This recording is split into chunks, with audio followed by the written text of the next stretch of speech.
Hello guys, welcome back to the tutorial. Today I want to talk about song making and structure of the song. And last time, if you remember, we recorded some clips. We had a kit and chord and a sub bass, and yeah, and this time I wanted to show you how you can make a certain structure to your track in order to have like a changes to keep your song more interesting. Okay, so let's say we have a loop of, I made this till 2 minutes down here, and yeah, and let's hear what we called it last time.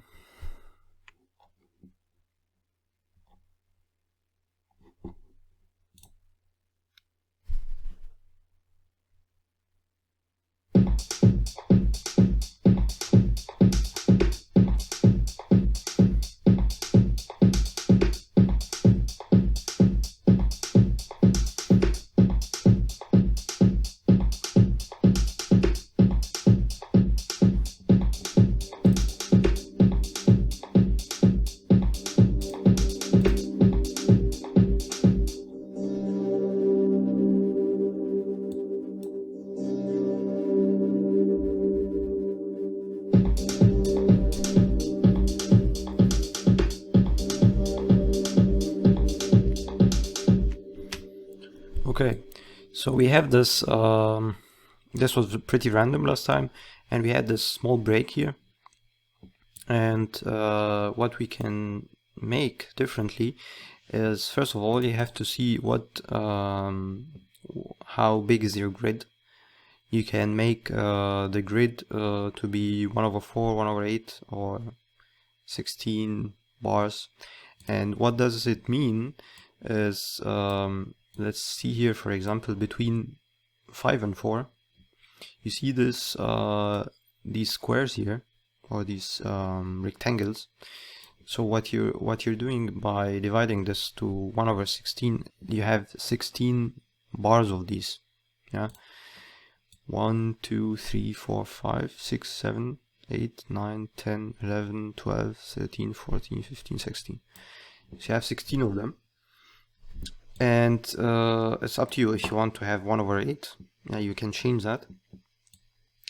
But then, yeah, the way I do it is, if I divided this to 1/16, then I make the changes each 16 slot.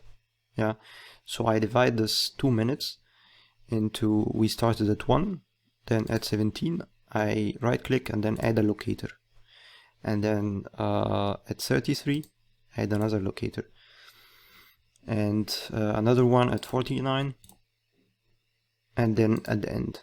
Yeah, so these are like the spots where you're gonna have your changes, right? So at the beginning we have the intro, so we can expand the kit to be starting from the beginning.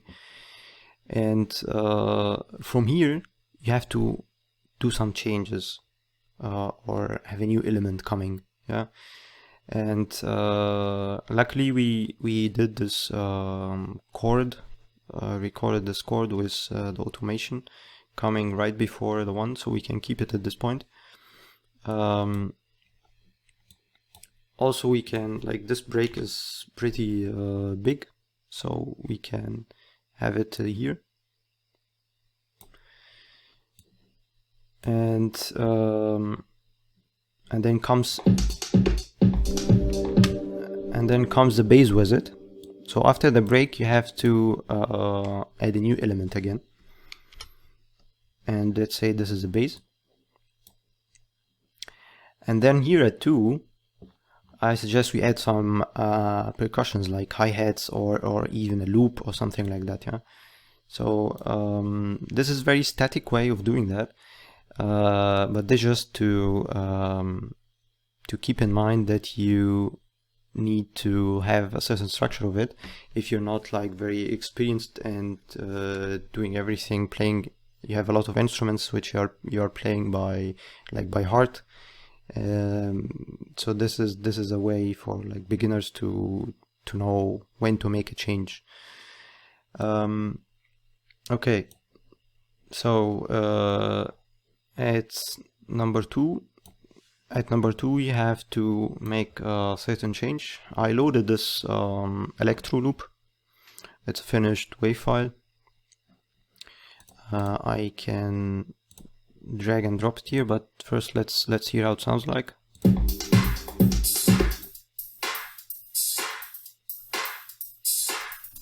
Yeah. So it's just like percussions loop.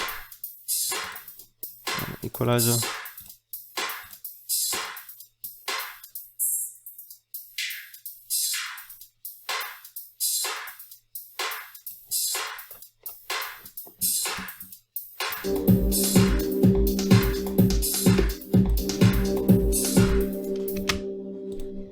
Okay, so we can drag and drop that here.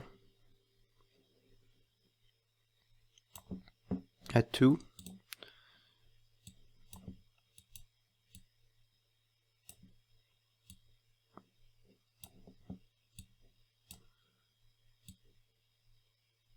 Right, I'm just gonna expand this here to 3 or even to 4 till the end.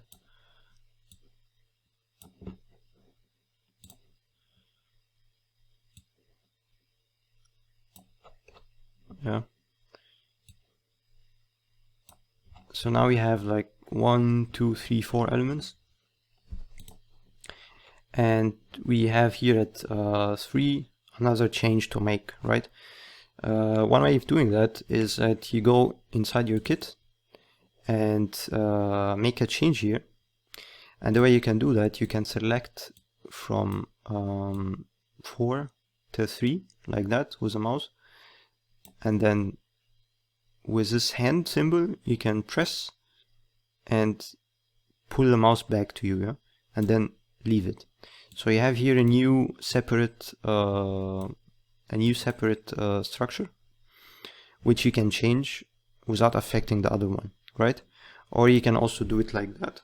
You can, it was expanded, you can like de-expand it and just copy paste this and change it, yeah? So it's up to you. So this is the new one here. So let's hear how this sounds like and try to make some changes in the last part, right? Okay, so at the beginning,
Alright, so you see what I did here is I made this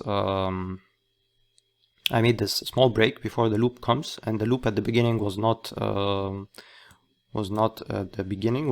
aligned. So I changed that, and then I added this perk, this new element in the kit. So now if you see here, we have so many changes in just 2 minutes.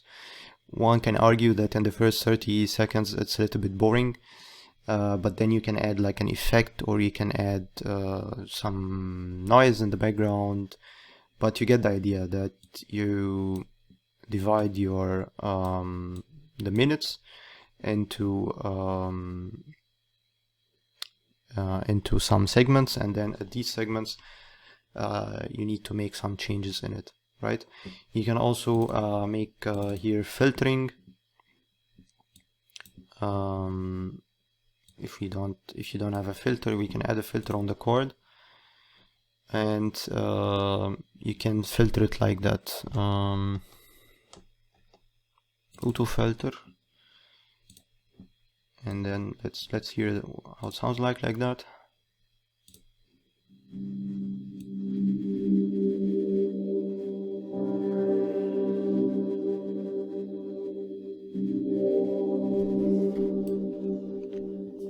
Yeah, and then you can do the same trick, show automation for the frequency, and then you can start with a low frequency like that and go up as the track is playing.